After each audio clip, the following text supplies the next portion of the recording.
en la historia bíblica, que es nuestra historia contigo. Te pedimos, Dios de la esperanza, que nos bendigas con la gracia grande de estudiar siempre tu palabra, de ponerla en práctica y de enseñarla a los demás. Bendícenos también, Señor, con un amor cada vez más grande a tu palabra y a la iglesia. Esto te lo pedimos en el nombre del Señor Jesús, que vive y reina por los siglos de los siglos. Amén. En el nombre del Padre, y del Hijo, y del Espíritu Santo. Amén.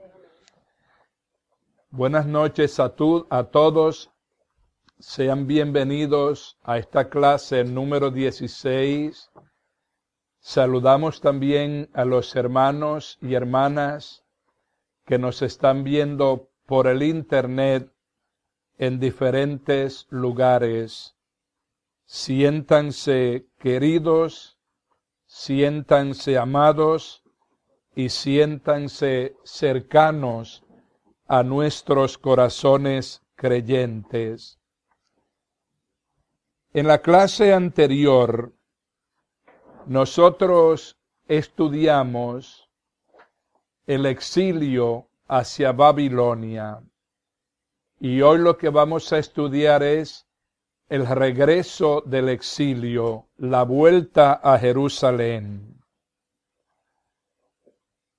Los libros principales que nos ocupan en esta etapa del retorno del exilio son los libros de Esdras, Nehemías y Esther.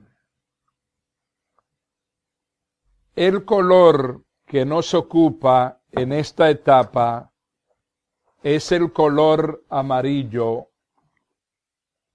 Como ustedes recuerdan, cada período tiene un color que lo identifica con las circunstancias en que nos encontramos dentro de nuestra historia bíblica.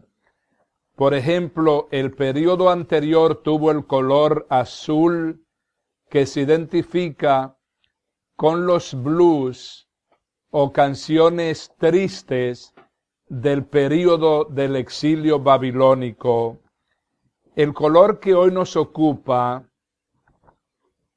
el color de la etapa del retorno del exilio, del retorno a Jerusalén, es el color amarillo, que en este caso es alegórico a días más brillantes, a días menos tristes.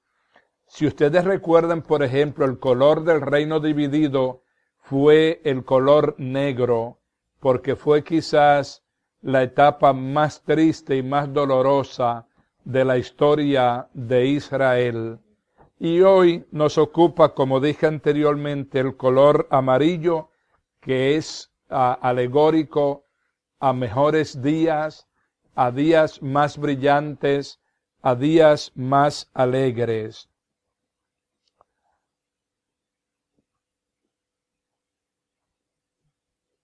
Estos son, sobre todo Esdras y Nehemías, son el 10º y 11º libros narrativos.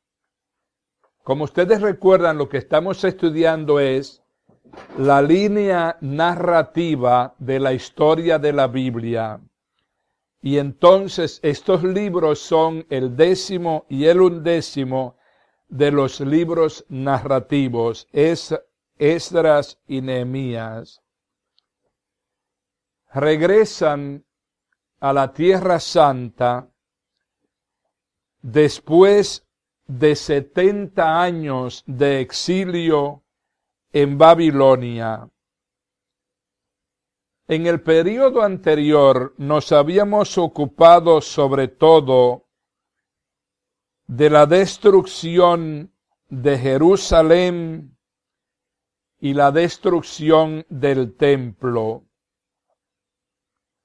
También vimos cómo los judíos fueron llevados cautivos a Babilonia. Este proceso tuvo lugar en 3 etapas. El proceso de la deportación hacia Babilonia. También vimos que Jeremías, el profeta grande, había anunciado que el exilio duraría unos 70 años. En cambio, el profeta Daniel predijo un período de 490 años, lo cual nos lleva al tiempo de Jesús.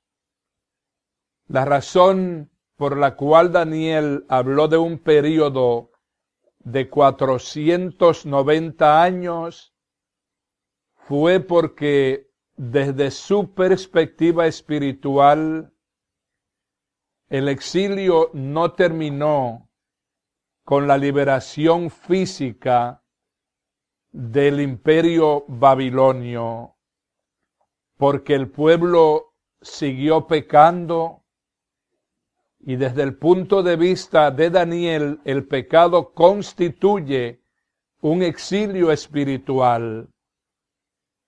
Y 490 años nos lleva al tiempo del Señor Jesús, que es realmente el que trae la liberación del pecado para siempre. Como ustedes ven, aquí tenemos ahora mismo en perspectivas 2 tipos de exilio.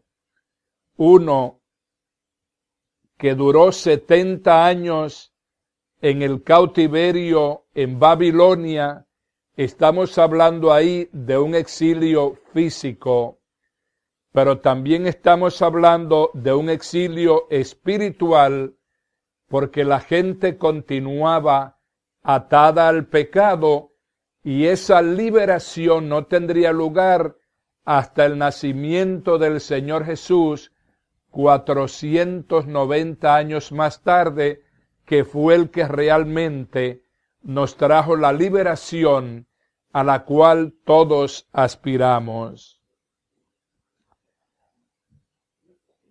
Yo les quiero leer, para sentar las bases de los sentimientos del pueblo judío con relación al cautiverio babilonio, 2 salmos.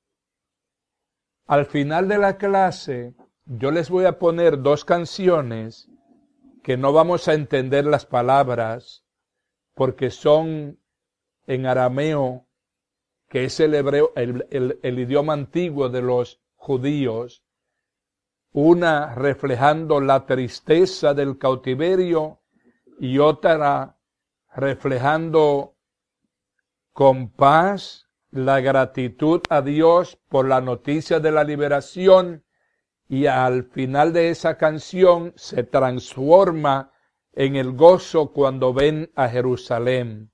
Eso vamos a ver hoy al final. Pero ahora yo quiero que ustedes me permitan leerles 2 salmos que reflejan los sentimientos del pueblo judío respecto al cautiverio. El primero que les voy a leer es el Salmo 137, que refleja el dolor del período del cautiverio, y dice así: junto a los canales de Babilonia nos sentamos y lloramos con nostalgia de Sión. Recuerden que Sión es otro nombre para Jerusalén. En los sauces de sus orillas colgábamos nuestras cítaras. Eso lo que refleja es tristeza. Allí mismo los que nos deportaron nos pedían canciones, nuestros opresores, canciones alegres. Cántennos una canción de Sión. ¿Cómo cantar un canto del Señor en tierra extranjera? Si me olvido de ti, Jerusalén, que se me paralice la mano derecha, que se me pegue la lengua al paladar, si no me acuerdo de ti, si no exalto a Jerusalén como colmo de mi alegría. A los idumeos, Señor, tenles en cuenta el día de Jerusalén, cuando incitaban, desnúdenla hasta los cimientos. Capital de Babilonia destructora, dichoso el que te pague el mal que nos has hecho. Dichoso el que agarre y estrella tus hijos contra la peña. El Salmo 126 tiene otro acento. El Salmo 126 refleja más bien la alegría por el retorno del cautiverio de Babilonia, y dice así: cuando el Señor cambió la suerte de Sión, nos parecía estar soñando. La boca se nos llenaba de risas, la lengua de cantos alegres. Hasta entre los paganos se comentaba: el Señor ha estado grande con ellos, el Señor ha estado grande con nosotros y estamos alegres. Cambia, Señor, nuestra suerte como los torrentes del Negev. Los que siembran con lágrimas cosechan con cantos alegres. Al ir iba llorando, llevando el saco de la semilla. Al volver vuelve cantando, trayendo sus gavillas. Como ustedes ven, son dos salmos que reflejan, uno el dolor por el cautiverio y el otro la alegría por el día de la liberación. Babilonia era el gran poder del mundo, pero ese poder no duraría mucho, pues Persia se convirtió en el nuevo poder. Para que ustedes se den cuenta un poco de qué estamos hablando cuando hablamos de Babilonia y de Persia, Babilonia correspondería más bien a lo que hoy es Irak y Persia a lo que hoy es Irán.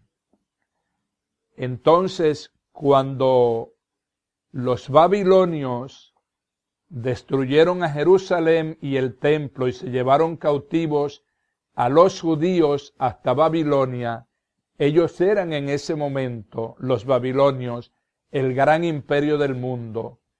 Pero la suerte cambió después y el poder grande del mundo en ese momento entonces lo fue Persia.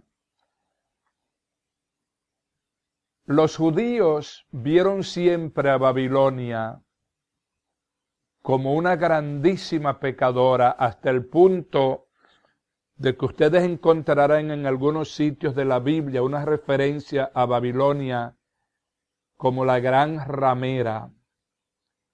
De ahí procede nuestra expresión castellana, hijo de la gran. De ahí viene, por lo de Babilonia. La gran ramera era Babilonia. El regreso del exilio tuvo lugar bajo el poder de Ciro, rey de Persia.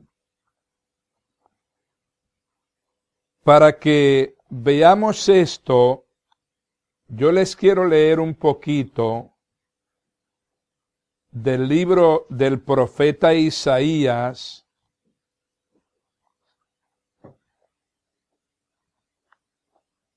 en los capítulos 44 y 45.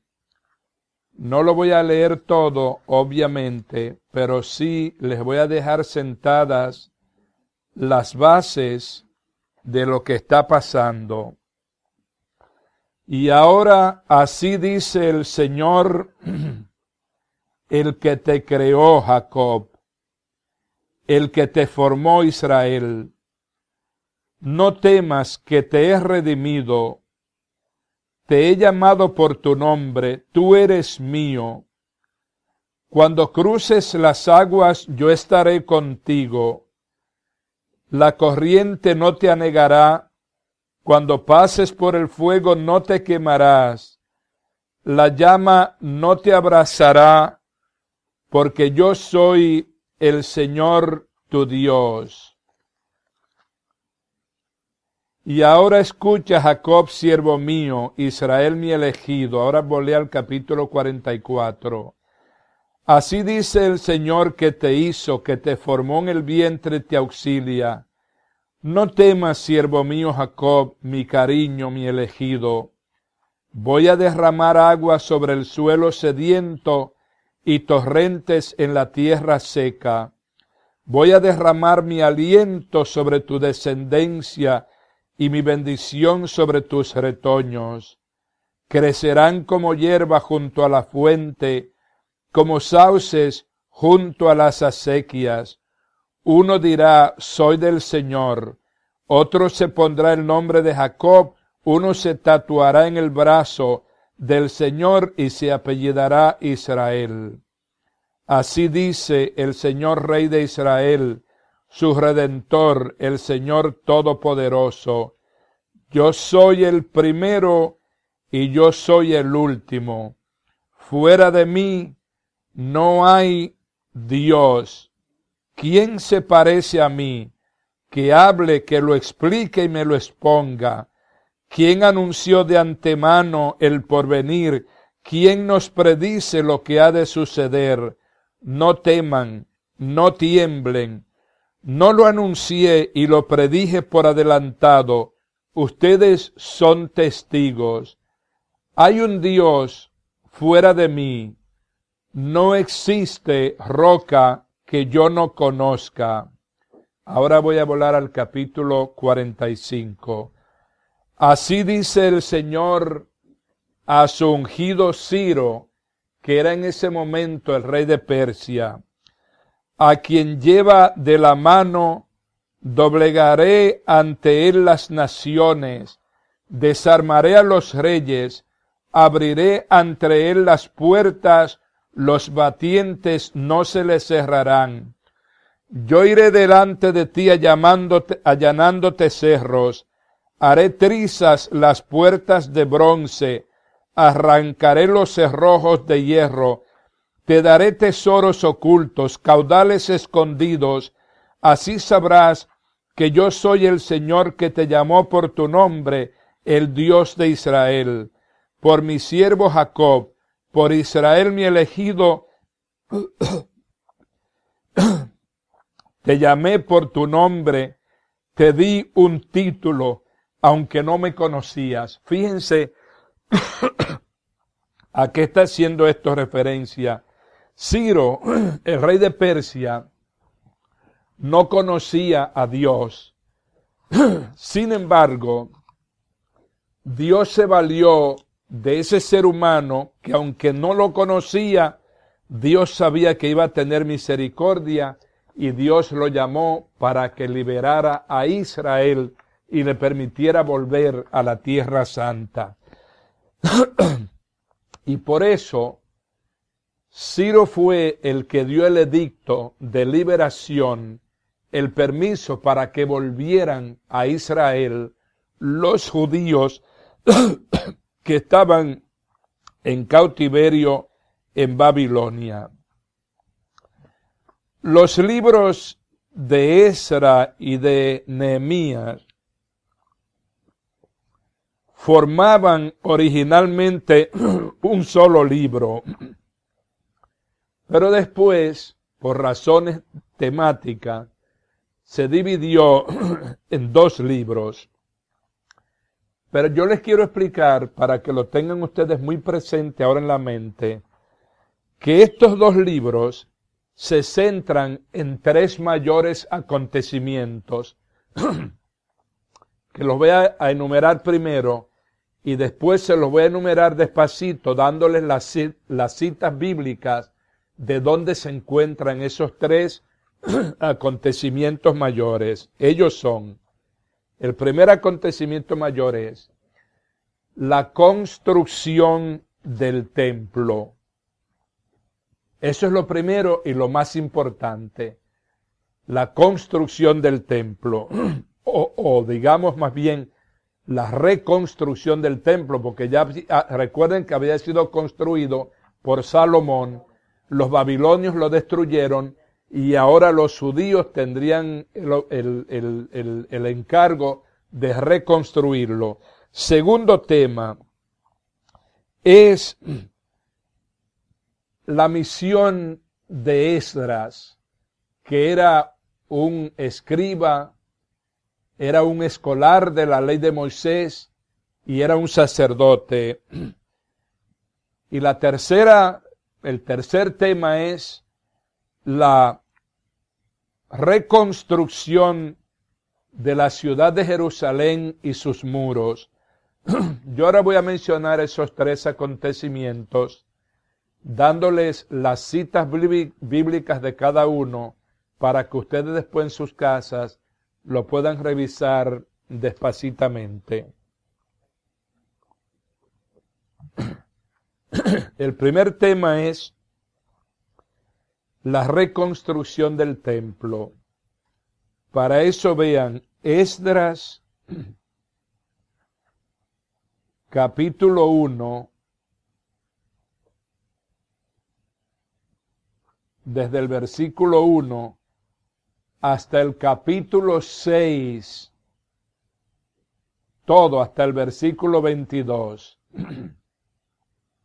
O sea que Esdras, del capítulo 1 al 6, entero los dos, es sobre la reconstrucción del templo. El segundo acontecimiento mayor es la misión de Esdras, que ya les dije que era un escriba altamente conocedor de la ley de Moisés y era un sacerdote. Eso ustedes lo encuentran en el libro de Esdras, capítulo 7, todo el capítulo, hasta el capítulo 10, todos esos capítulos, 7, 8, 9 y 10. El tercer acontecimiento mayor es la reconstrucción de la ciudad de Jerusalén y sus muros. Eso lo encuentran en el libro de Nehemías, desde el capítulo 1 al capítulo 13, todos enteros.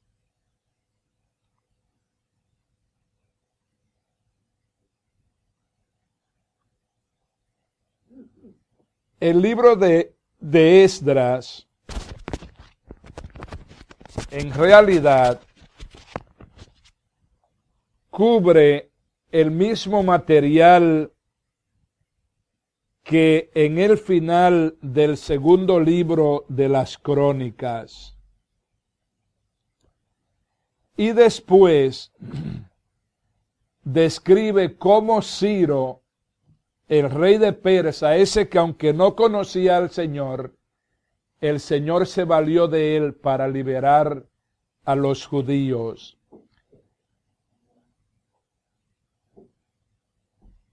Él no solamente los libera, sino que Él les permite regresar con el objetivo de reconstruir el templo y los ayuda para esa misión.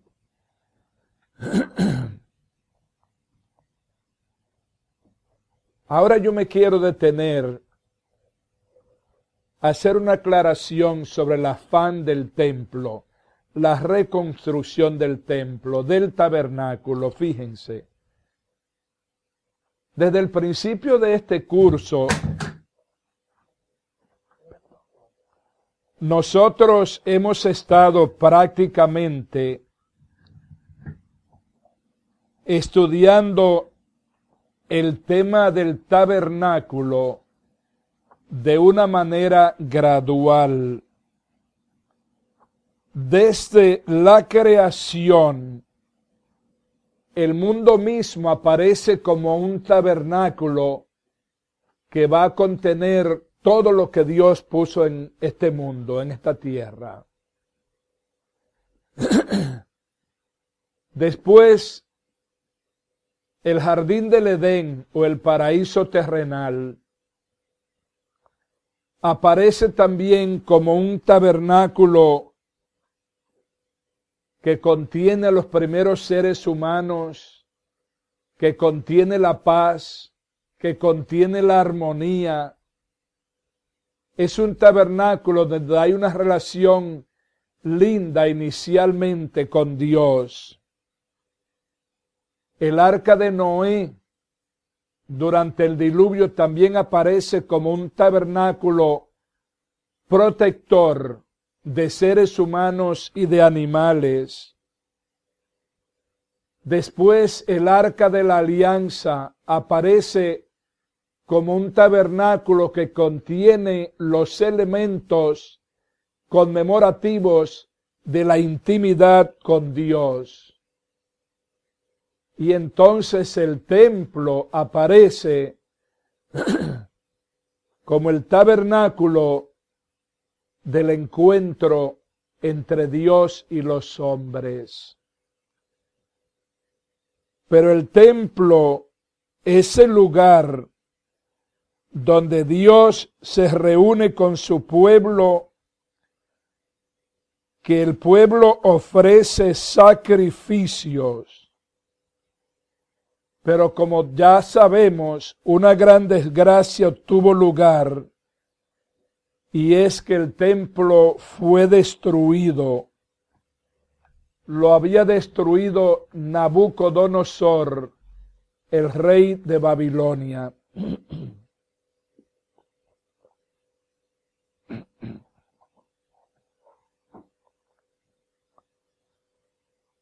Con el retorno del exilio, la reconstrucción del templo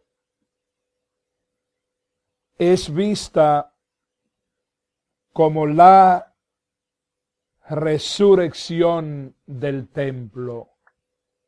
Ahí estamos ahora asociando el tema templo con el tema resurrección.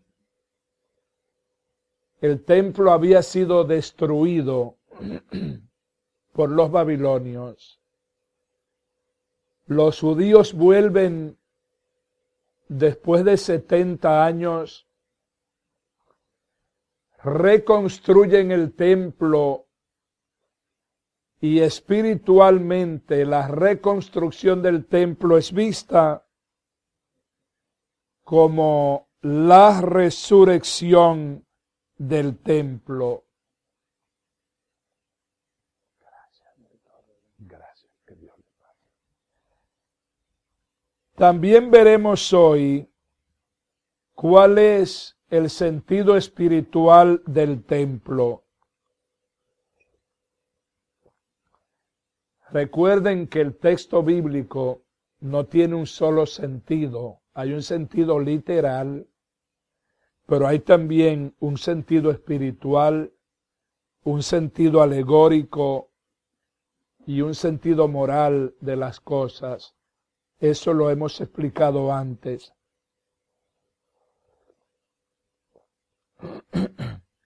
Recordemos que los profetas de este tiempo del regreso del exilio eran Ageo, Zacarías, Malaquías y también el libro de Esther,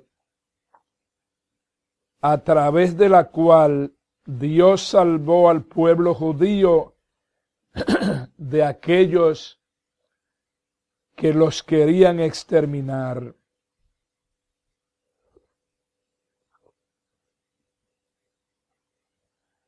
Ahora veamos en orden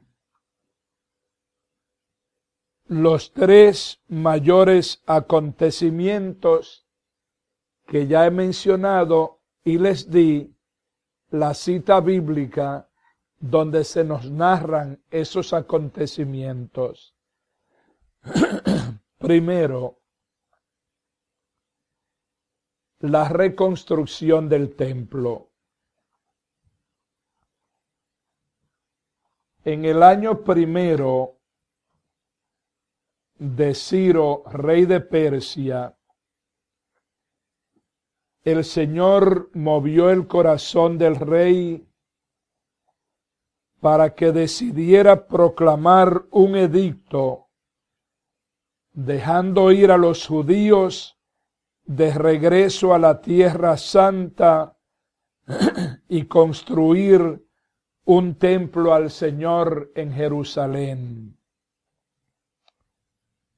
Regresaron, esto es muy interesante, regresaron también en tres etapas, tal y como se habían ido al cautiverio en tres etapas, salen del cautiverio en tres etapas, tal y como habían sido llevados al exilio. La primera etapa tuvo lugar en el año 538 antes del nacimiento de Cristo.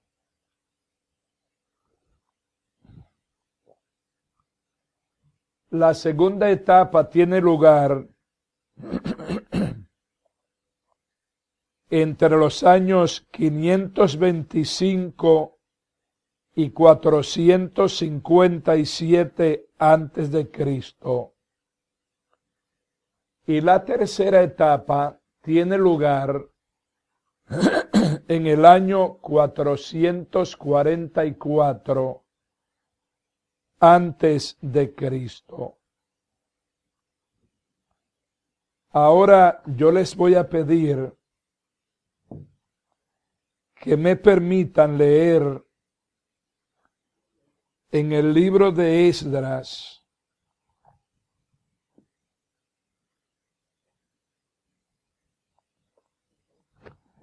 desde el capítulo, en el capítulo 1, versículos del 1 al 11, que dice así: el año primero de Ciro, rey de Persia, el Señor, para cumplir lo que había anunciado por boca de Jeremías, movió a Ciro de Persia a promulgar de palabra y por escrito en todo su reino. Ciro, rey de Persia, decreta: el Señor Dios del cielo me ha entregado todos los reinos de la tierra y me ha encargado construirle un templo en Jerusalén de Judá. Los que pertenezcan a ese pueblo, que su Dios los acompañe y suban a Jerusalén de Judá para reconstruir el templo del Señor, Dios de Israel, el Dios que habita en Jerusalén. Y a todos los supervivientes, donde quiera que residan, la gente del lugar les proporcionará plata, oro, hacienda y ganado, además de las ofrendas voluntarias para el templo del Dios de Jerusalén. Entonces, todos los que se sintieron movidos por Dios, jefes de familia de Judá y Benjamín, sacerdotes y levitas, se pusieron en marcha y subieron a reedificar el templo de Jerusalén. Sus vecinos les proporcionaron de todo: plata, oro, hacienda, ganado y otros muchos regalos, además de las ofrendas voluntarias. El rey Ciro hizo entrega de los utensilios del templo que Nabucodonosor se había llevado de Jerusalén para colocarlo en el templo de su Dios. Ciro de Persia los puso en manos del tesorero Mitrídates, que los contó delante de Sesbassar, príncipe de Judá. Era la siguiente cantidad: 30 copas de oro, 1000 copas de plata, 29 cuchillos, 30 vasos de oro, 410 vasos de plata y 1000 objetos de otras clases. Total de objetos de oro y plata, 5400. Sesbassar los llevó todos consigo cuando los desterrados subieron de Babilonia a Jerusalén. Zorobabel tuvo a su cargo la responsabilidad de reconstruir el templo de Jerusalén.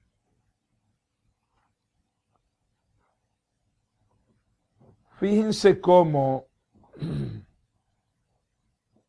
aquí tuvo lugar algo muy similar a lo que tuvo lugar cuando iba a tomar lugar el exilio, el regreso del exilio desde Egipto. Y fue que de la misma manera que los egipcios les dieron oro, plata, ropa, provisiones, etcétera, también los babilonios les dieron dinero, ganado, oro, plata, etcétera. Es Dios ocupándose de su pueblo que obtenía la liberación. Otro paralelo con el Éxodo es que aquí también hay una lista de los que regresaron del exilio. No todos regresaron. Yo les voy a explicar por qué. En primer lugar, recuerden que muchos ya habían nacido y se habían criado en Babilonia. Muchos que eran muy listos, allí habían establecido negocios muy prósperos. Recuerden que los judíos son número uno para el negocio. Allí estaban cómodos, estaban bien, tenían casas buenas, tenían buenos trabajos, estaban bien establecidos. Aún muchos de los que habían venido de Jerusalén, pero que llegaron muy jovencitos, allí se criaron y ya no quisieron molestarse regresando. Eso les pasa a muchos de ustedes con sus hijos. A mí mismo, que llegué aquí un viejo yo llegué aquí de 40 años. Tengo aquí 26 años. Aquellos tenían 70 años allí. ya yo no me quiero ir. Muchos no regresaron, pero otros sí regresaron, los que mantuvieron más fuerte su unidad, su identificación, su identidad, en otras palabras, como judíos, como miembros de la raza, de los pertenecientes al pueblo de Dios. Otro paralelo con el Éxodo es que al salir construyen un altar y ofrecen sacrificios para solidificar su relación de alianza con Dios. Fíjense, cuando los hebreos llegaron de Babilonia a Jerusalén, empezaron la reconstrucción del templo, pero lo primero que ellos hicieron fue que ellos edificaron un altar para ofrecer allí sacrificios, para solidificar su relación de alianza con Dios. Recuerden que la alianza es el tema central de la Sagrada Escritura, tanto en el Antiguo como en el Nuevo Testamento. Eso es importante. El tema permanente, el tema perenne es el tema de la alianza. La reconstrucción del templo duró 20 años. Recuerden que la construcción original por el rey Salomón había durado solamente 7 años. ¿Por qué duró tantos años la reconstrucción del templo? Durante todo ese tiempo ellos tuvieron muchos problemas. Fíjense, ellos terminaron la reconstrucción del templo en el año 515 antes de Cristo. Pero durante todo ese tiempo ellos tuvieron muy serios problemas con los habitantes del lugar. Y yo esto lo quiero explicar muy bien para que ustedes entiendan también bien algo que es muy importante en el Nuevo Testamento. Fíjense. Recuerden que el reino se había dividido anteriormente. El reino del norte, que era Israel, y el reino del sur, que era Judá.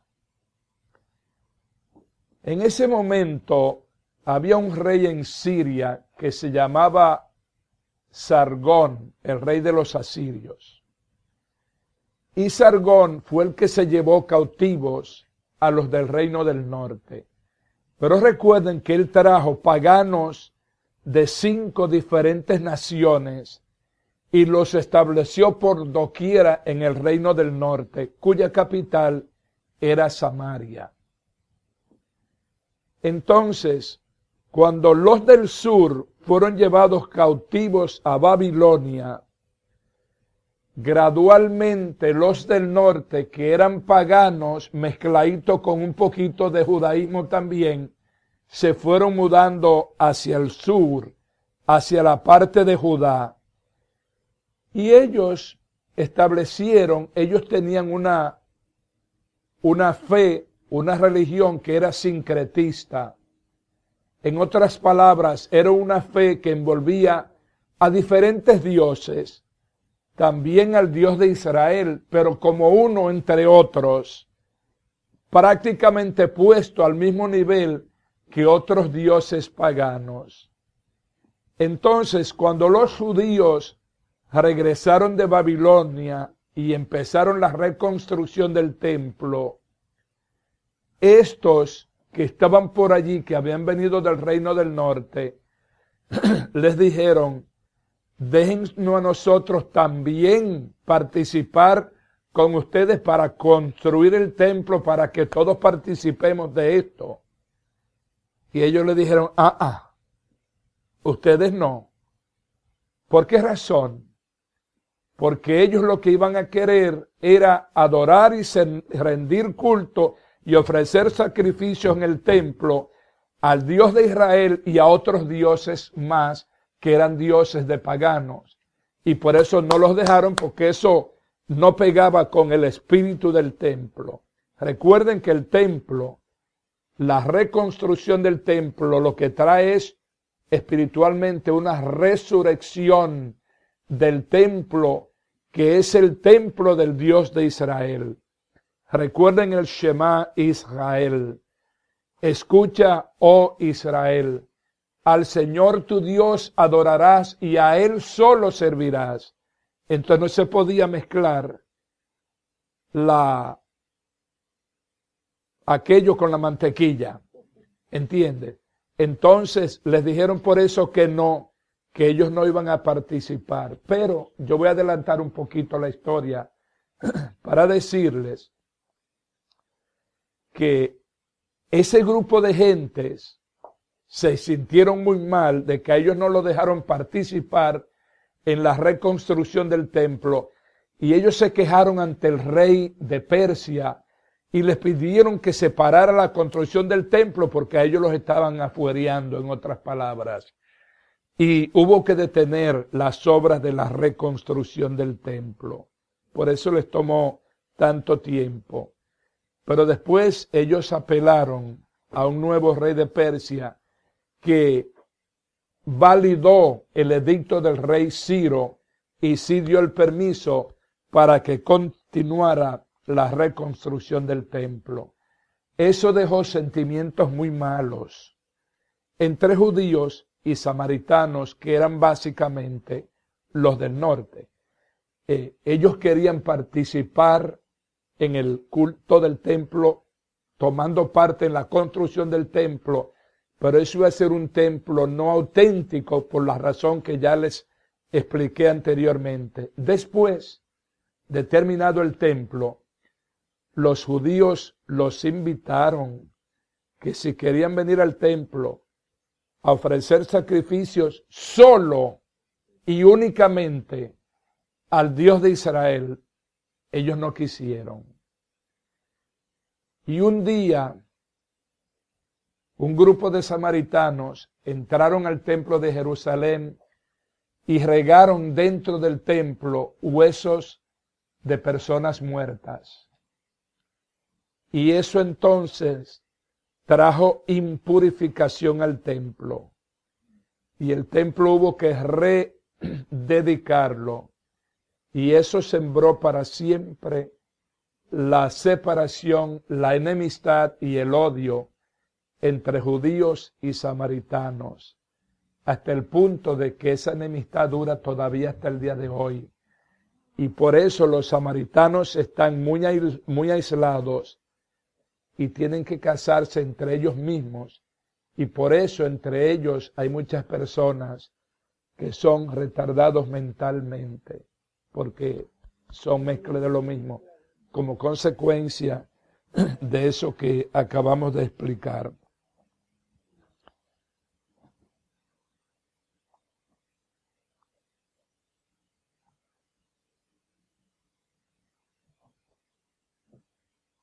Los que reconstruyeron el templo sabían bien que era dedicado solamente a Yahweh.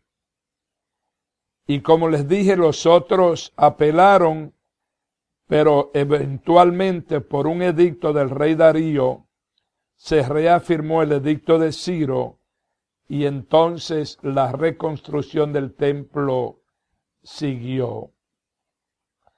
Los problemas en cuanto a la reconstrucción del templo no fueron solo externos, sino también internos. Esto debido a una visión alegórica respecto al templo. Recuerden lo que les dije anteriormente. Los textos bíblicos nosotros los podemos mirar desde un punto de vista literal. Por ejemplo, el caso del templo. De un punto de vista literal, bueno, es un edificio donde se rinde culto a Dios. Pero también nosotros tenemos que ver la diferencia entre lo que es un edificio como elementos y espacios para el culto y fijarnos en el sentido alegórico del templo que apunta hacia Jesús el Mesías. Por eso les dije anteriormente que la reconstrucción del templo establece ya la idea de una resurrección. Y el sentido espiritual del templo es que apunta hacia el Mesías y hacia nosotros mismos, porque Dios habita entre nosotros. Eso es lo que significa tabernáculo. Tabernáculo quiere decir lugar donde habita Dios. O sea, que Dios, vamos a decirlo con estas palabras, tabernaculizó entre nosotros. Dios habitó entre nosotros. Recuerden, por ejemplo, el prólogo que sirve de introducción al Evangelio de San Juan, donde San Juan dice, la palabra se hizo carne y habitó entre nosotros. Y otra vez ese habitó no lo tenemos que leer solamente literalmente, sino también espiritualmente. Vino a vivir dentro de nosotros, vino a ser morada dentro de nosotros. Jesús en su ministerio apunta hacia él mismo como el verdadero templo. Recuerden las palabras: destruyan este templo y en 3 días lo reconstruiré. Yo me lo imagino, la gente, y le dijeron, oh, pero ven acá, tú estás loco. Y este templo le tomó tantos años a nuestros antepasados construirlo, y tú dices que en 3 días tú lo vas a reconstruir. Yo, sin embargo, me imagino a Jesús cuando pronunció esas palabras, haciendo este gesto: destruyan este templo y en 3 días yo los reconstruiré. Está hablando de su propia resurrección, porque Él es el templo verdadero de Dios para nuestra salvación. Como ustedes ven, aquí adquiere todavía otra dimensión el tema de la resurrección del templo.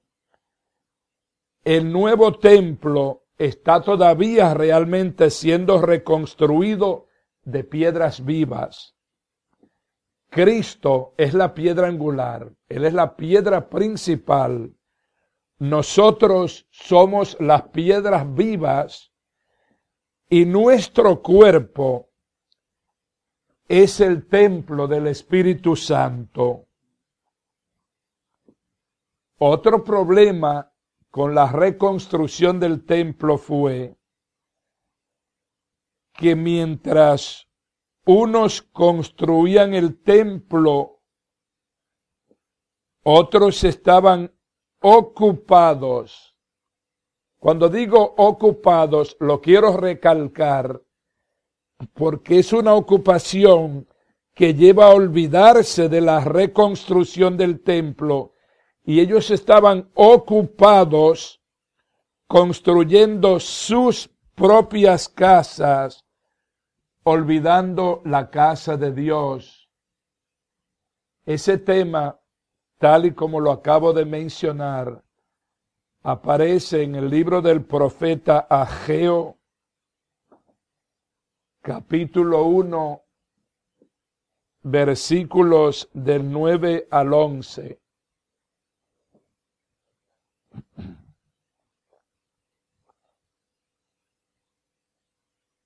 La mentalidad de un cristiano es que la casa de Dios es el reino de los cielos. Va primero, antes que todo. El trabajo del Señor Jesús es construir el nuevo y definitivo templo con cada uno de nosotros como piedras vivas. Nosotros tenemos que amoldarnos a su ley nueva, que es la ley del amor. Fíjense, yo les quiero contar una historia, una fábula de dos piedras que fueron usadas para la construcción de un edificio.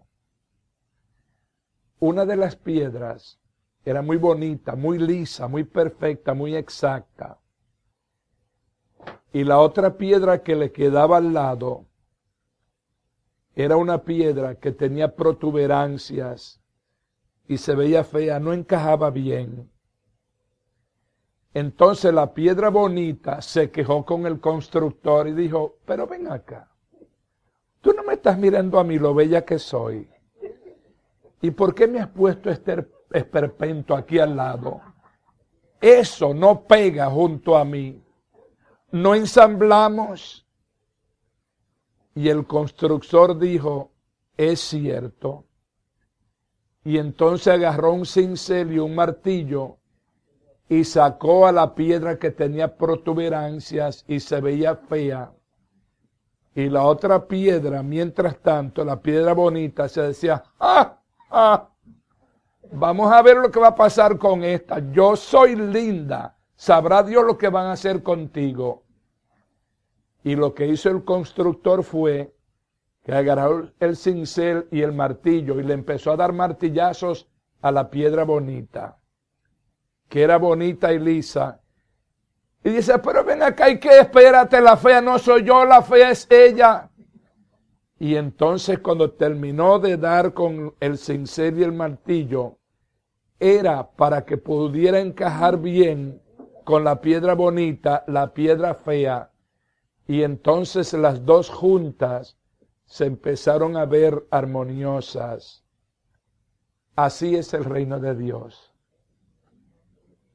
Por eso todos somos piedras vivas para la construcción de ese templo que es el reino de Dios. No podemos olvidar nunca que Jesús es la piedra angular. Pero todos nosotros, aunque unos sean preciosos y otros no, tenemos que amoldarnos, tenemos que convertirnos en piedras bellas juntos, los unos con los otros, para que el reino sea bello también. El segundo tema, que es el retorno de Esdras, el sacerdote. Este es un tema muy interesante y que nos atañe directamente a todos nosotros. Yo les dije que eso ustedes lo encuentran en los capítulos del 1 al 10 de Esdras. ¿A qué viene Esdras?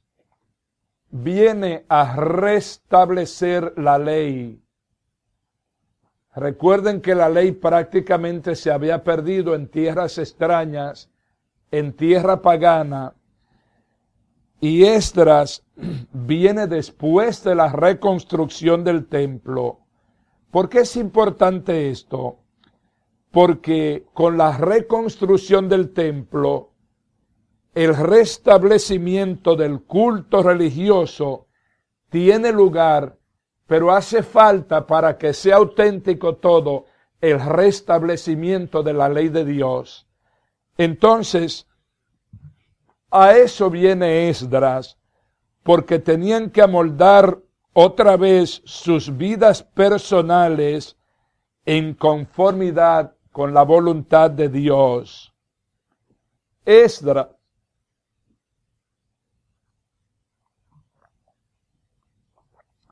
era un sacerdote del linaje de Aarón, y él era también un escriba o un experto en la ley de Moisés.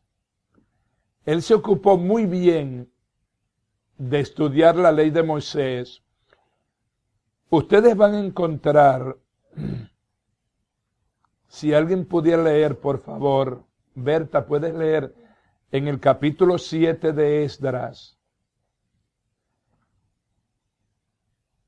los versículos del 7 al 10.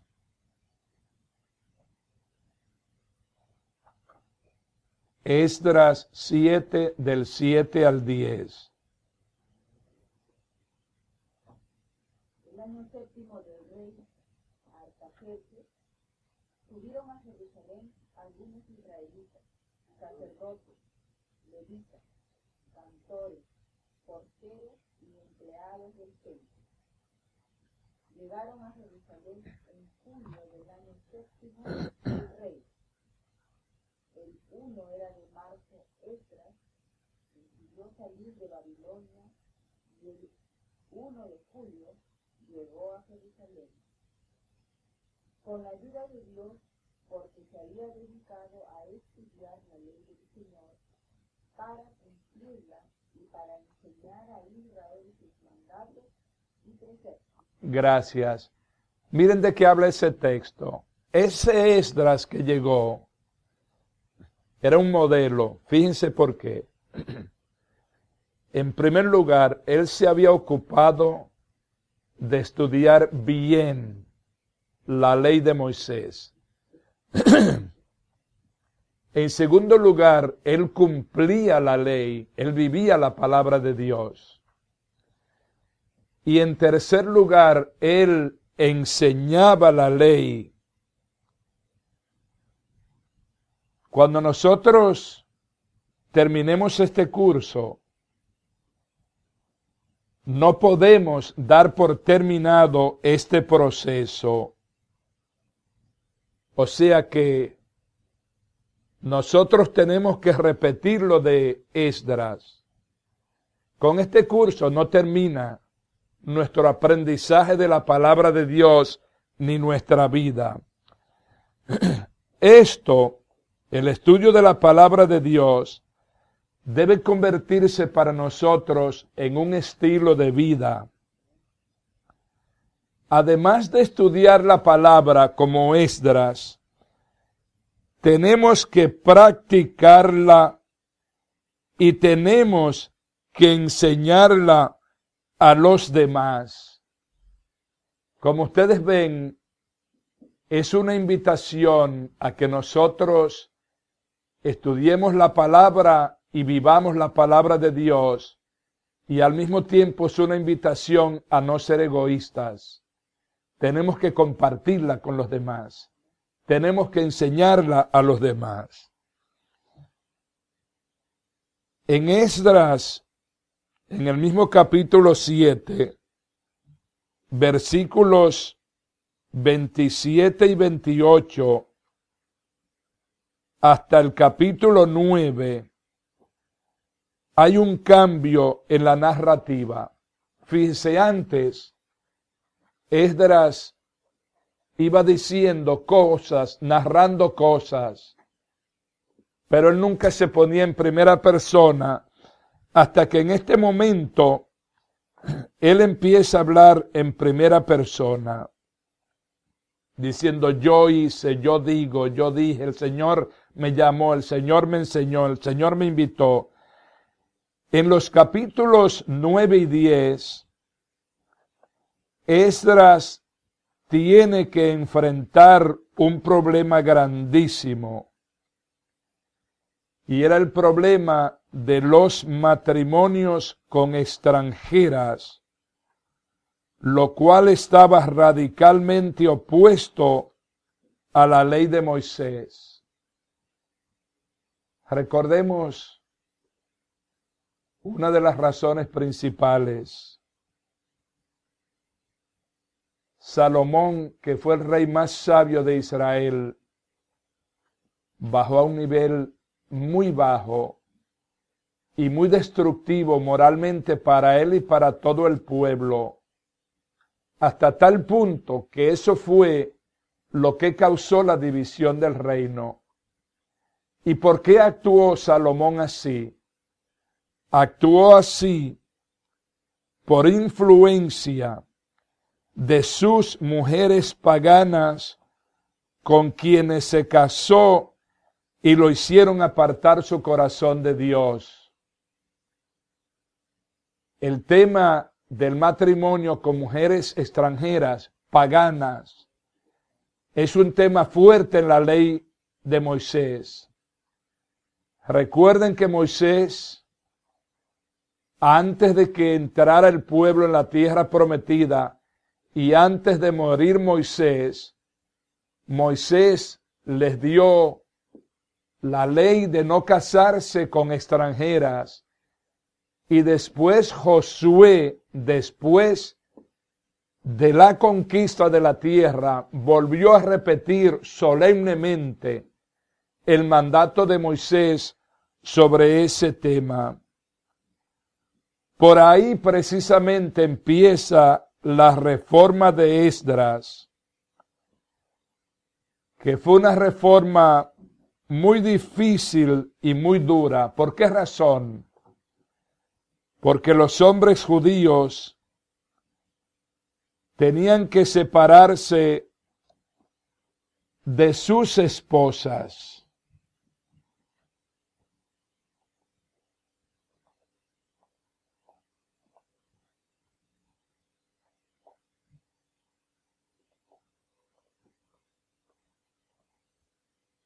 Tuvieron que despedirlas a sus esposas, aunque las quisieran, las tuvieron que despedir porque eso era contra la ley de Moisés. Y Esdras venía precisamente a reestablecer la ley. ¿Cuáles son las enseñanzas cristianas sobre este tema?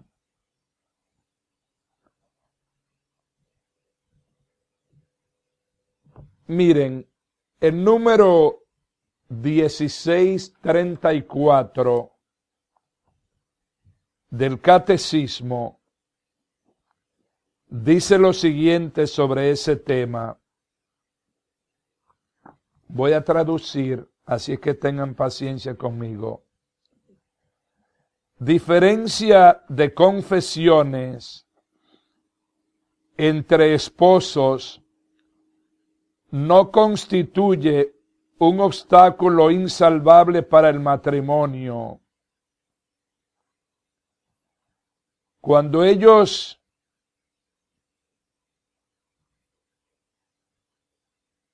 superan las dificultades uniéndose en ley común, lo que ellos han recibido de sus respectivas comunidades y aprendan el uno del otro las maneras en las cuales cada uno viva la fidelidad a Cristo. Pero las dificultades de matrimonio mixto no deben subestimarse.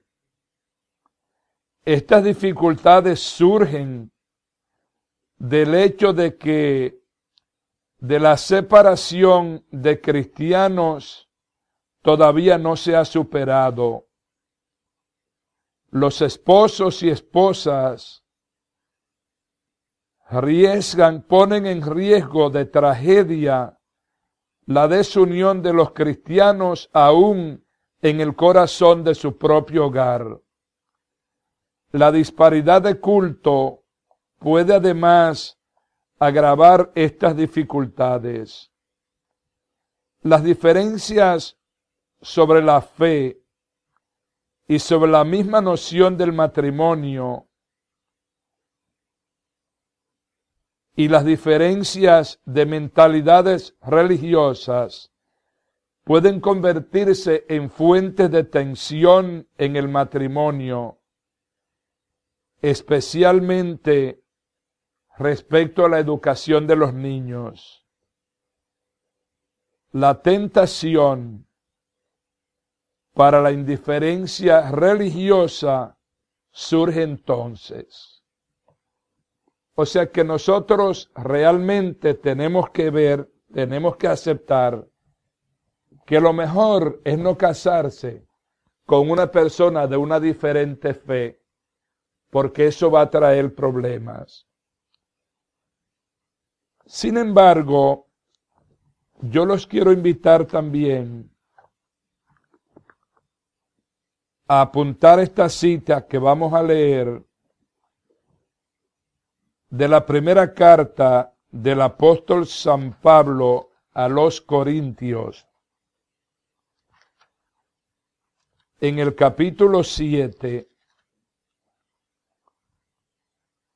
versículos del 10 al 15, dice San Pablo lo siguiente, presten atención, que esto es muy importante. A los casados les ordeno, no yo, dice San Pablo, yo no les estoy dando esta orden, sino el Señor, que la mujer no se separe del marido, pero si se separa, que no se case con otro o se reconcilie con el marido y que el marido no se divorcie de su mujer. A los demás les digo yo, dice San Pablo, les digo yo, no el Señor. Si un hermano tiene una mujer no cristiana y ella consiente en vivir con él, no debe divorciarse de ella. Si una mujer tiene un marido no cristiano y éste consiente en vivir con ella, no debe divorciarse de él, pues el marido no cristiano queda consagrado por la mujer y la mujer no cristiana queda consagrada por el marido. De lo contrario, los hijos de ustedes serían impuros, mientras que ahora están consagrados. Ahora bien, si el esposo o la esposa no cristianos quieren separarse, que se separen. En tal caso, ni el hermano ni la hermana permanecen vinculados. El Señor nos ha llamado para vivir en paz. Fíjense qué cosa tan hermosa, que un esposo o una esposa no cristiano son consagrados por la fe de su esposo o de su esposa. Esa es la enseñanza de San Pablo. Como ustedes ven, la misión de Esdras para restablecer la ley de Moisés no fue fácil. El tercer tema es la reconstrucción de la ciudad y de los muros de la ciudad. Esto ustedes lo encuentran en los capítulos, en el libro de Nehemías, en los capítulos del 1 al 13. Nehemías viene en la tercera etapa desde el 1 hasta el 13. Capítulos 1, 2, 3, 4, 5 hasta el 13. Él viene en la tercera etapa, Nehemías, y su papel principal es la reconstrucción de la ciudad. Yo quiero hacer un paréntesis ahí también. Recuerden que no es la reconstrucción de cualquier ciudad. Es la reconstrucción de la ciudad de Dios. de la ciudad del encuentro entre Dios y los hombres. Recuerden cómo empezó a pasar esto. Abraham inicialmente allí, en lo que más tarde sería esa ciudad, en una piedra iba a sacrificar a su hijo Isaac.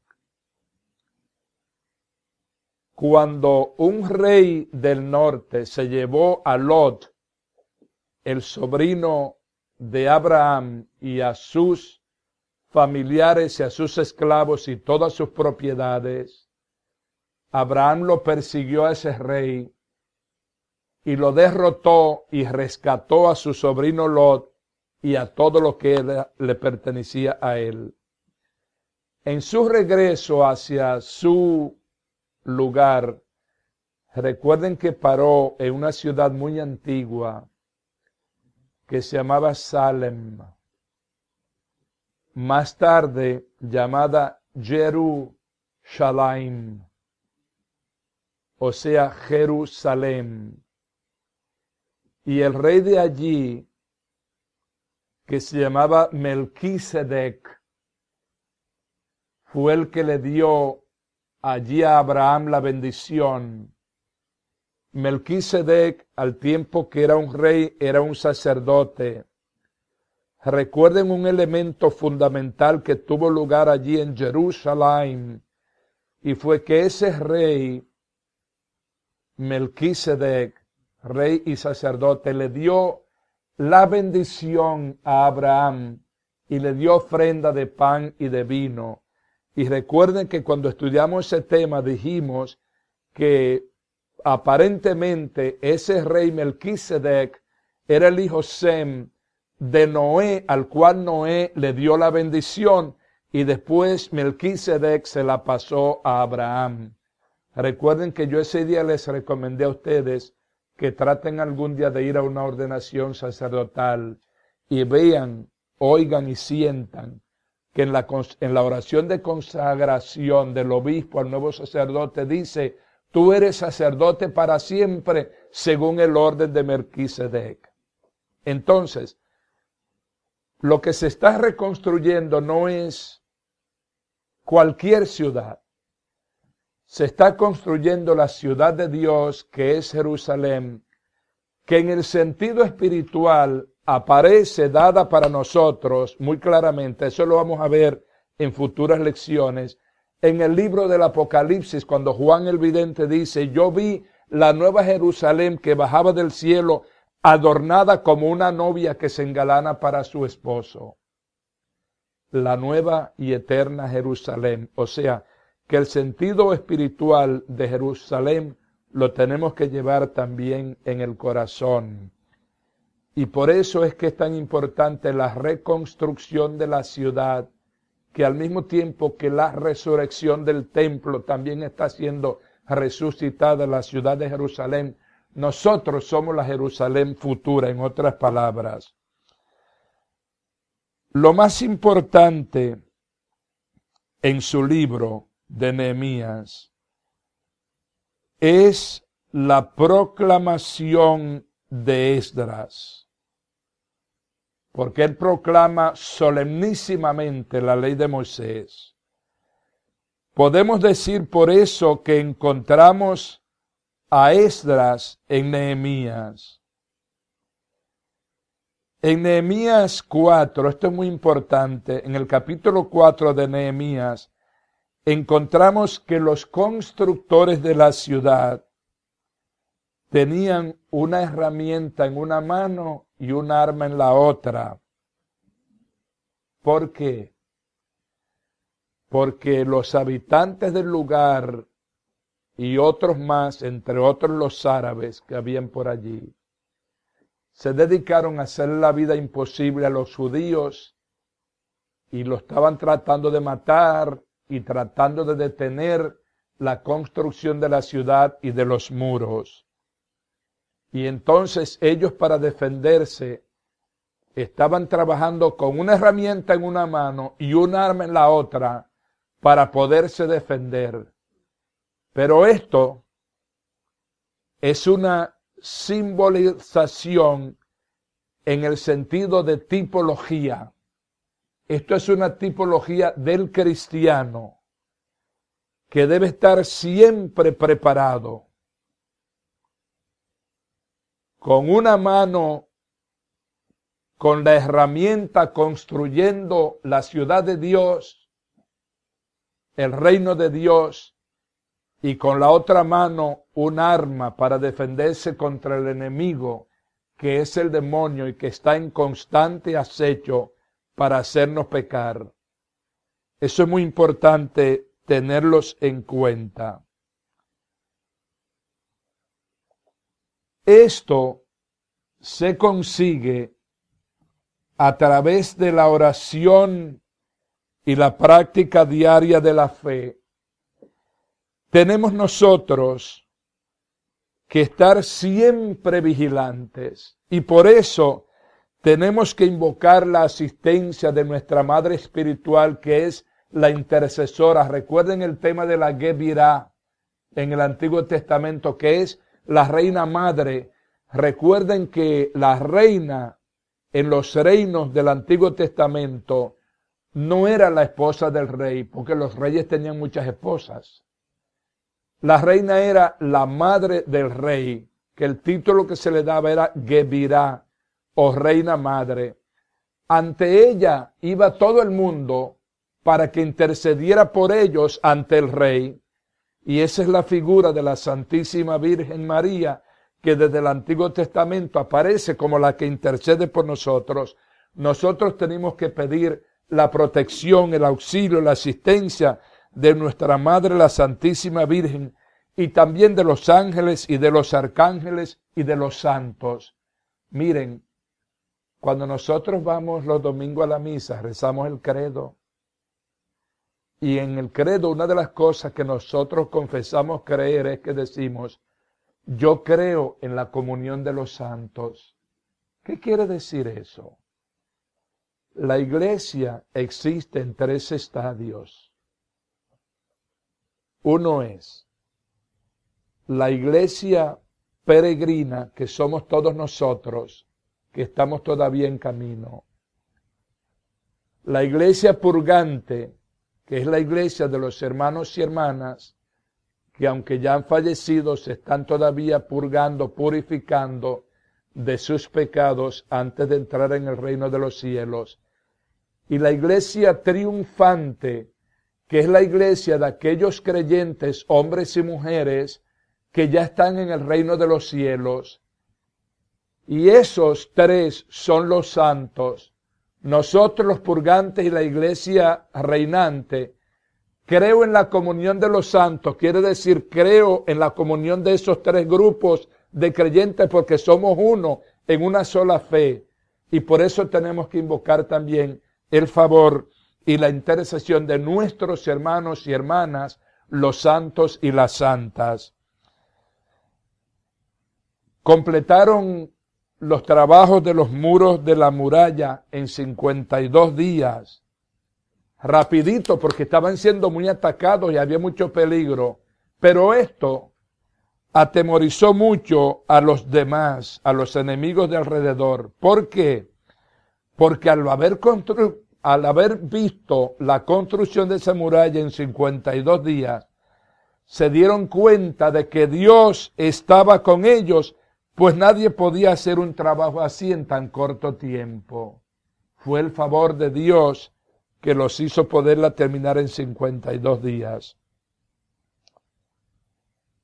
El profeta Malaquías introduce a un mensajero misterioso del futuro. Malaquías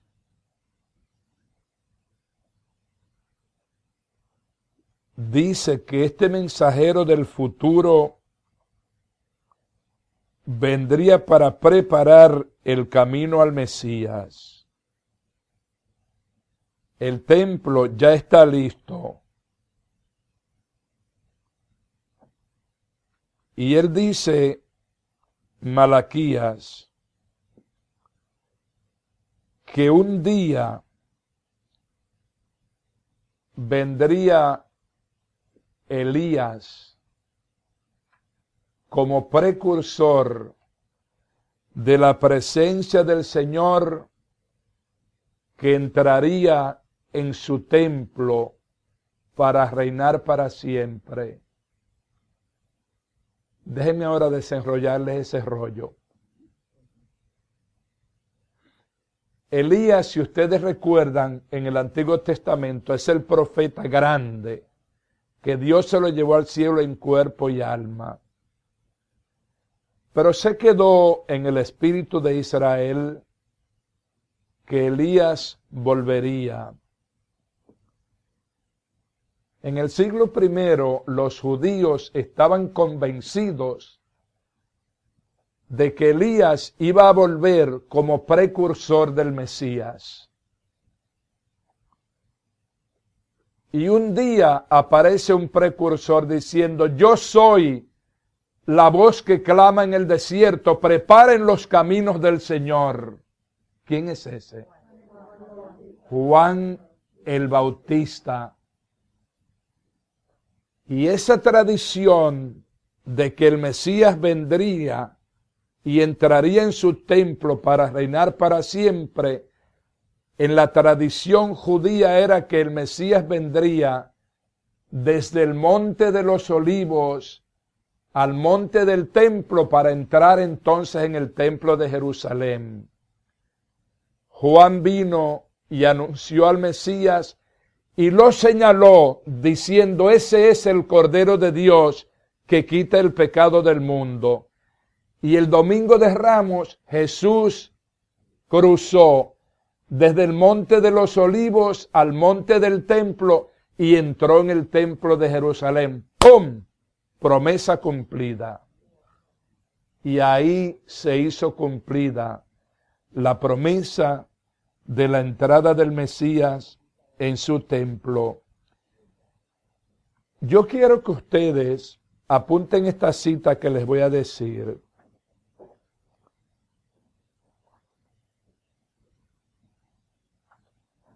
En Mateo 11, el Evangelio de San Mateo, capítulo 11, versículos del 11 al 15, presten atención porque esto es muy, muy, muy importante. Versículos del 11 al 15, dice así: les aseguro, este es Jesús hablando, les aseguro que de los nacidos de mujer no ha surgido aún alguien mayor que Juan el Bautista, y sin embargo el último en el reino de los cielos es mayor que él.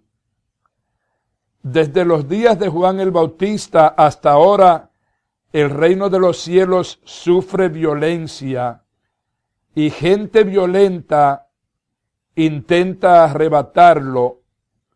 Hasta Juan, todos los profetas y la ley eran profecía.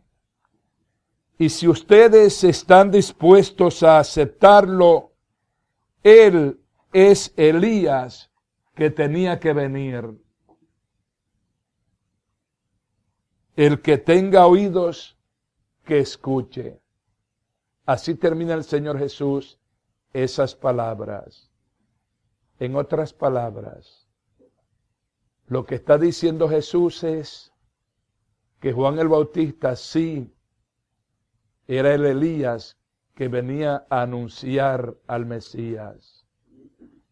¿Quién dicen ustedes, quién dice la gente que soy yo? Le preguntó Jesús a los apóstoles. Bueno, unos dicen que tú eres Elías. Otros dicen que tú eres otro de los profetas de antaño. Entonces Jesús, para estar seguro de la fe de ellos, les pregunta: ¿y ustedes ¿quién dicen ustedes que soy yo? Y Pedro, el impulsivo, dice, tú eres el Mesías, tú eres el Hijo del Dios vivo.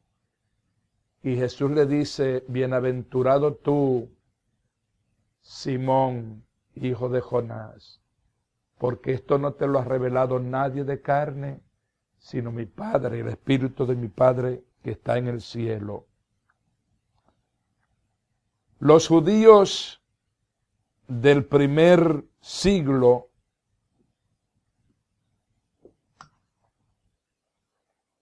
creían que Elías vendría antes que el Mesías, y esa es la razón por la cual los judíos hasta el día de hoy, en la fiesta de la Pascua, ellos ponen un puesto a la mesa que se queda vacío, porque ese puesto es para Elías cuando llegue.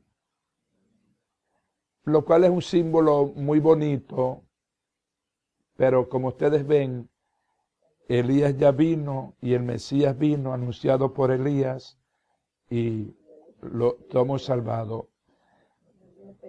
Les quiero decir unas palabras muy breves sobre Esther. Esther era una muchacha criada por un judío que se identificó con los judíos en Babilonia. Y sin bajar yo a detalles, ella era muy linda y gradualmente, por la intercesión de unos eunucos que eran ministros del rey de Babilonia, ella llegó a convertirse en la reina de Babilonia, Esther.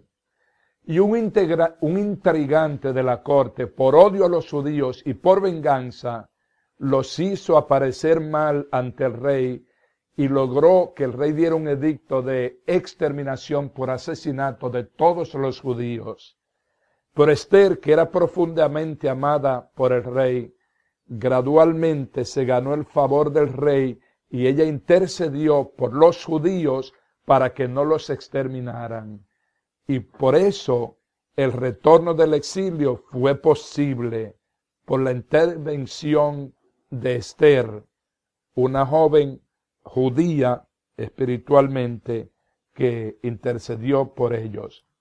Recuerden los tres temas que hemos tratado: la reconstrucción del templo, la reinstauración de la ley de Moisés por Esdras, el sacerdote, escriba, y por la reconstrucción de la ciudad y de las murallas.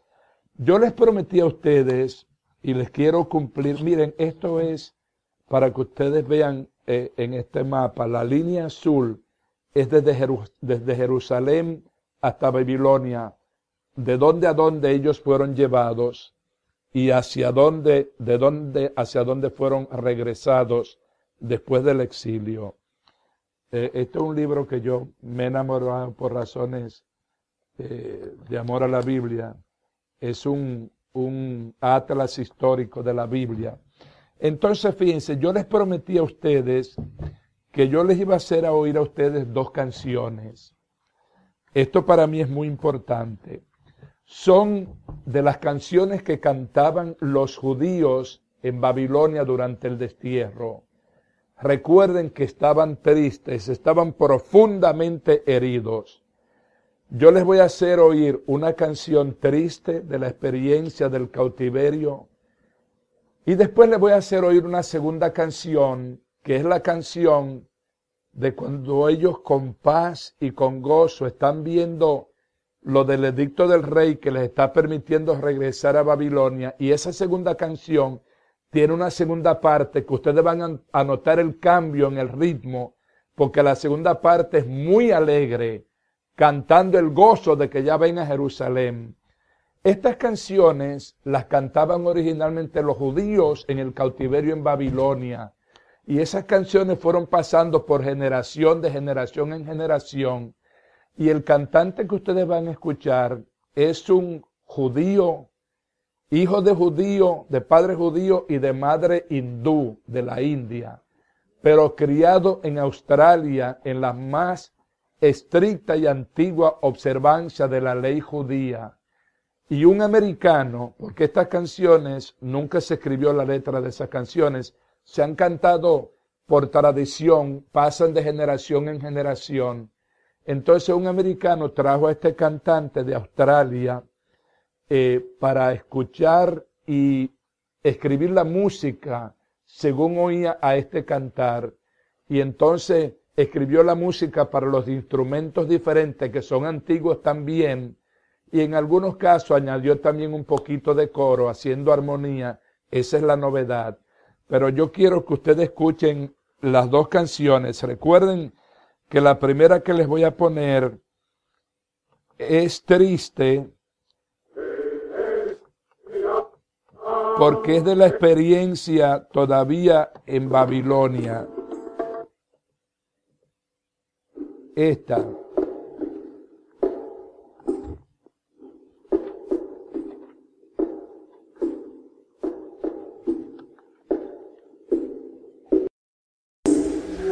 Vean el llanto en la flautita, en el flautín.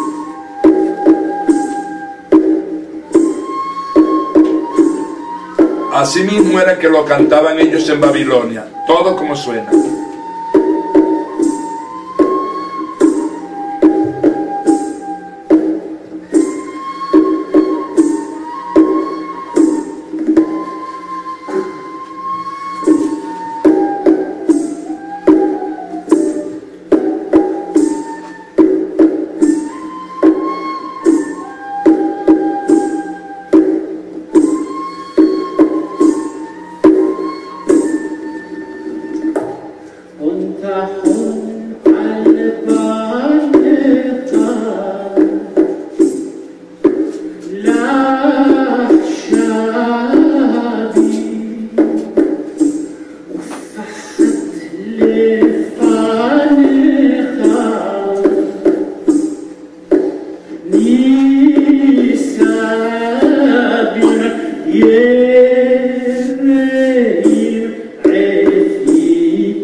La canción que les voy a poner ahora, recuerden que la primera parte es más bien de paz y de alegría por el edicto de liberación, es reposada, pero vean la segunda parte, cómo va a cambiar por el gozo de Jerusalén.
إن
Ahí viene el cambio por el gozo.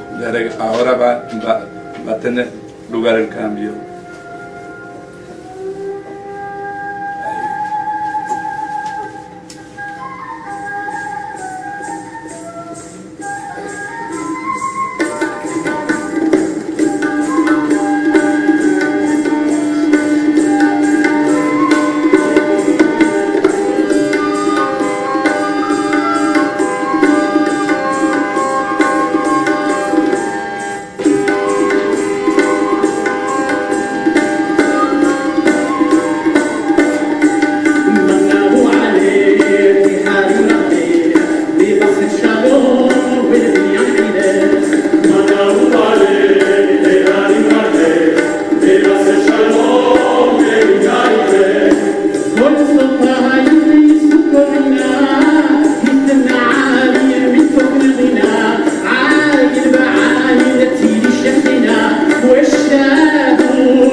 ¿Verdad que es bonito?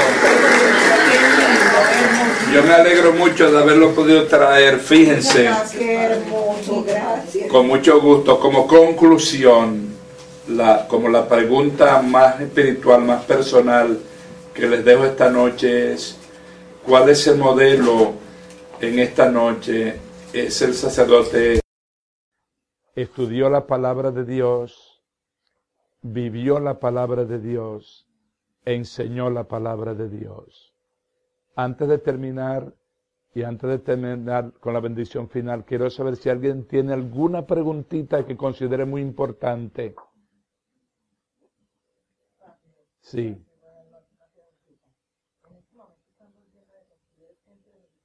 No.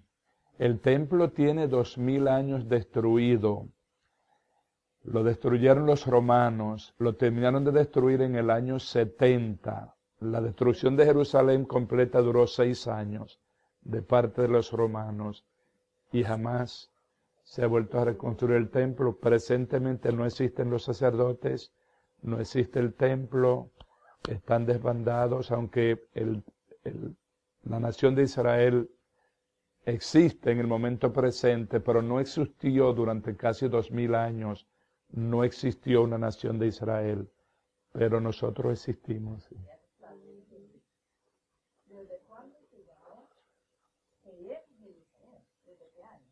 ¿Desde cuándo se llamó Jerusalén?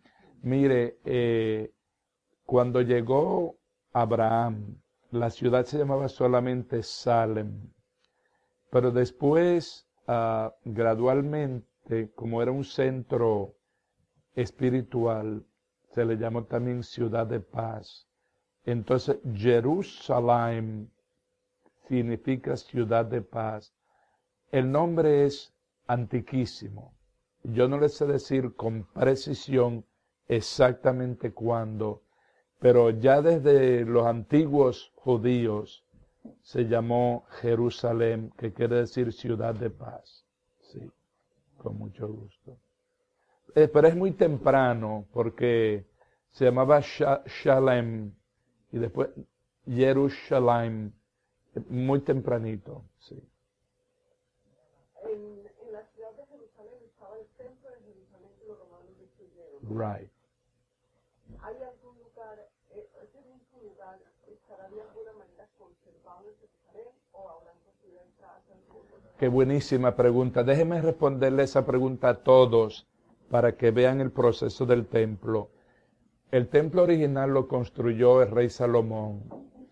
Ese templo fue destruido por los babilonios.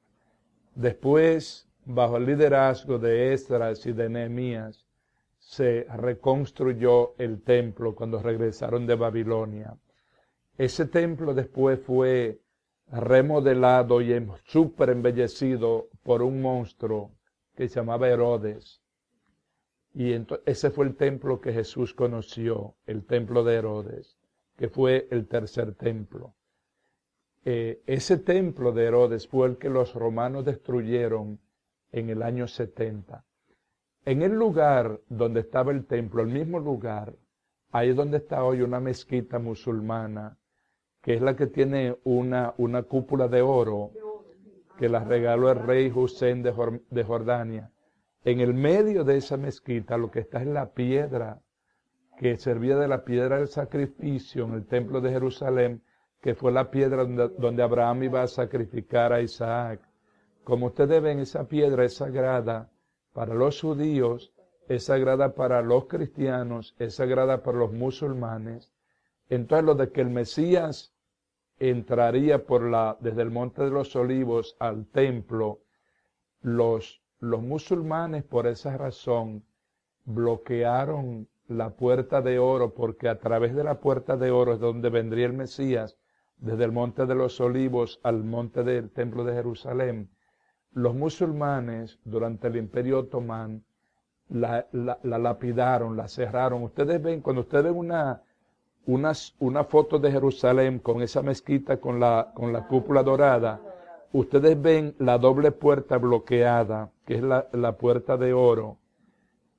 Los judíos están esperando al Mesías todavía. los musulmanes bloquearon la puerta para que el Mesías de los judíos no entre. Ya el Mesías vino y nos salvó a todos. O sea, nosotros no tenemos problema ni de que la puerta esté cerrada o no cerrada, ni abierta.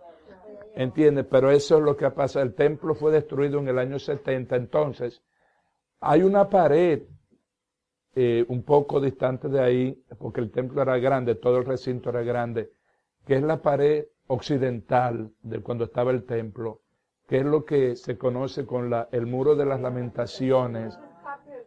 Eso es parte del templo, que es donde los judíos van a orar, oran así, y ponen papelitos entre las piedras, poniendo los deseos, sí.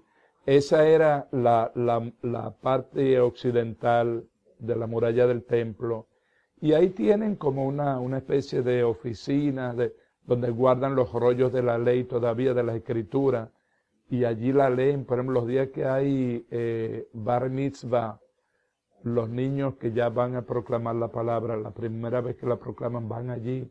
Y usted lo ve muy lindo verlo proclamando allí las palabras. Pero el templo no existe desde el año 70.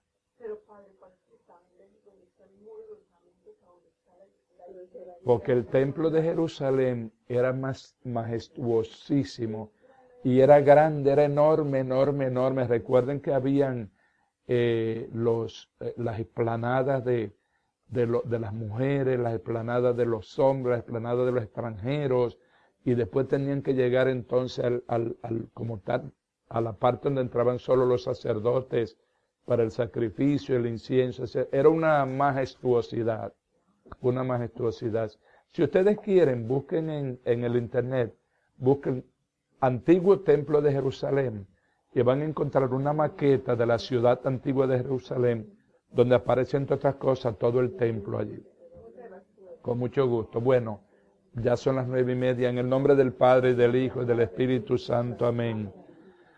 Gracias, Padre Celestial, por manifestarte en nuestra historia. Gracias por ser un Dios siempre presente. Gracias por haber llamado a Abraham, a Isaac y a Jacob. Gracias por Moisés. Gracias por Juan el Bautista.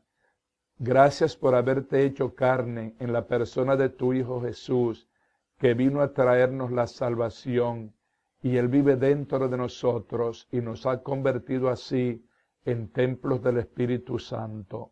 Te pedimos, Señor, que nos bendigas como creyentes, que bendigas al pueblo judío, que bendigas a todos los pueblos de la tierra y que nos permitas algún día entrar triunfantes en la nueva y eterna Jerusalén. Esto te lo pedimos en el nombre del Señor Jesús, que vive y reina por los siglos de los siglos. Amén. El Señor esté con ustedes. La bendición de Dios Todopoderoso, Padre, Hijo y Espíritu Santo, descienda sobre ustedes y permanezca para siempre. En la próxima clase vamos a estudiar la revuelta de los macabeos. Vean el libro de los libros de los macabeos.